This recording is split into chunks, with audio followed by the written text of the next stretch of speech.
एक शख्स सहरा में रेत पर चलते हुए जमीन को चेक कर रहा होता है कि अचानक जमीन अंदर की तरफ धंस जाती है। वो फौरन अपने साथियों को आवाज देता है। इसकी आवाज सुनकर साथी अपना सारा काम छोड़कर भागते हुए आते हैं और बेसब्री से अपने हाथों से रेत खोदना शुरू कर देते हैं।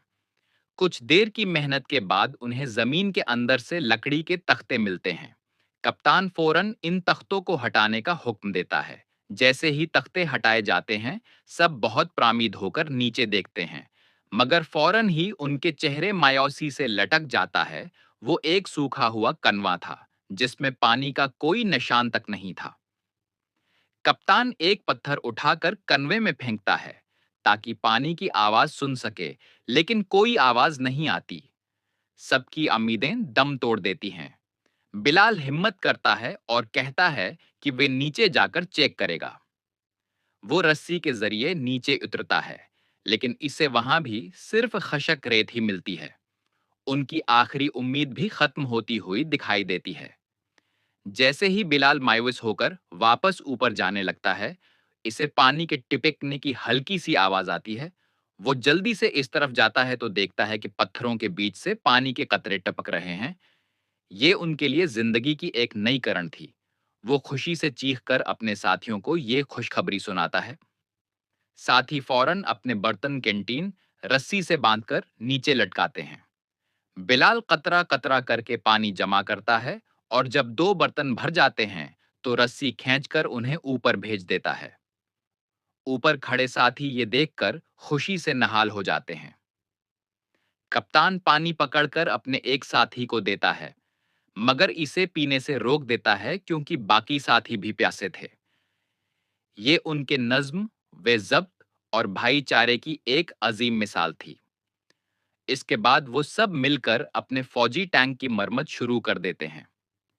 टैंक ठीक करते हुए उन्हें दौर सेहरा में दुश्मन की गाड़ी आती हुई नजर आती है। कप्तान सबको पोजीशन लेने का हुक्म देता है और जबरदस्त फायरिंग शुरू हो जाती है। 5 में से 3 दुश्मन मारे जाते हैं और 2 को जिंदा पकड़ लिया जाता है। कप्तान उनकी पानी की बोतलें चेक करता है, तो वो खाली होती हैं, जिसका मतलब था कि दुश्मन भी पानी के लिए ख्वार हो रहा था। कप्तान के जहन में एक तरकीब आती है। वो कैदियों के सामने एक कप में पानी डालता है और फिर जानबूझकर उसे जमीन पर गिरा देता है।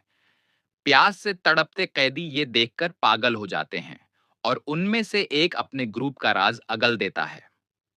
कप्तान समझ जाता है कि दुश्मन दरअसल पानी की तलाश में है और उनकी बड़ी फौज करीब ही मौजूद है। वो एक नया मंसूबा बनाता है और उन दोनों कैदियों को आजाद करके यह पैगाम देकर भेज देता है कि यहाँ बेतहाशा पानी मौजूद है। कप्तान और इसके साथी दुश्मन की बड़ी फौज के इस्तकबाल और अपनी जंग की तैयारी शुरू कर देते हैं। इन्हें मालूम होता है कि यह उनकी आखिरी जंग हो सकती है, लेकिन वो पीछे हटने को तैयार नहीं थे। दुश्मन का एक बड़ा लश्कर हमला आवर होता है। दोनों तरफ से शदीद फायरिंग होती है। ये छोटी सी टीम बहादुरी से लड़ते हुए दुश्मन की एक बड़ी तादाद को शिकस्त दे देती है, मगर इस दौरान कप्तान का एक करीबी साथी जान की बाजी हार जाता है। दुश्मन का एक जनरल सफेद झंडा लेकर आता है और उनके कमांडर से मिलने का मतालबा करता है। कप्तान तंजिया अंदाज में कहता है कि हमारा कमांडर अभी नहा रहा है। वो जानबूझकर पानी बहाने का ड्रामा करते हैं ताकि दुश्मन यह समझे कि उनके पास पानी की कोई कमी नहीं। मुज़ाकरात नाकाम हो जाते हैं। दुश्मन गुस्से में आकर तूपों से गोलाबारी शुरू कर देता है। इस शदीद हमले में कप्तान के मजीद 4 साथी मारे जाते हैं। अब सिर्फ कप्तान और इसका एक साथी बचते हैं, जबकि दुश्मन की फौज तेजी से उनकी तरफ बढ़ रही होती है। दुश्मन के फौजी लड़ने के बजाय प्यास से पागल होकर पानी की तरफ भागते हैं और कन्वे पर टूट पड़ते हैं। कप्तान और इसका साथी ये देखकर हंसते हैं, क्योंकि उन्होंने वहां एक जाल प्रेशर ट्रिप बछाया हुआ था।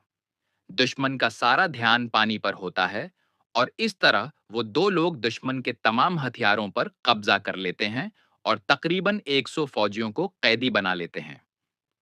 दो लोगों ने नामुमकिन को मुमकिन कर दिखाया दोस्तों। ये थी हिम्मत, बहादुरी और कठिन हालात में हार न मानने की एक जबरदस्त कहानी। अगर आपको ये वीडियो और हमारी मेहनत पसंद आई है, तो बुराह करम हमारे चैनल को जरूर सब्सक्राइब करें, ताकि हम मुस्तकबिल में भी आपके लिए ऐसी ही सनसनीखेज और शानदार वीडियोस लाते रहें। वीडियो को लाइक और अपने दोस्तों के साथ शेयर करना मत भूलिएगा।